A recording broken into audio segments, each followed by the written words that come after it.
এই গরমে বানিয়ে নিন টক দই দিয়ে দই লস্যি বা টক দইয়ের শরবত। প্রথমে মিক্সিং জারে পরিমাণ মতো টক দই নিয়ে নিন, তারপরে এটাকে মিনিট খানেক মিক্সিতে ঘুরিয়ে নিন। মিক্সিতে ঘোরানো হয়ে গেলে একটা বাটিতে ঢেলে নিন, তারপরেতে দিয়ে দিন পরিমাণ মতো ঠান্ডা জল। আপনারা পরিমাণ মতো দিয়ে দেবেন, ভীষণ ভালো লাগবে। আপনারা একবার বানিয়ে দেখুন। তারপর দিয়ে দিন পরিমাণ মতন চিনি। পরিমাণ মতো চিনি দেওয়া হয়ে গেলে বেশ করে এটাকে দুটো পাত্রে ভালো করে ফেটিয়ে নিন।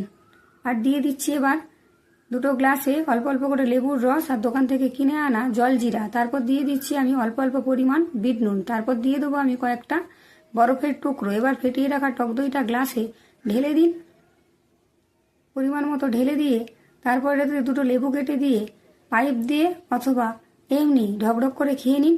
একেবারে কিন্তু জীবন ঠান্ডা, দারুণ লাগবে। একবার বানিয়ে খান, বারবার খেতে ইচ্ছে করবে। আমি কথা দিচ্ছি ভীষণ ভালো লাগবে এই গরমে। একদম পেট ঠান্ডা, মন ঠান্ডা, জীবন ঠান্ডা।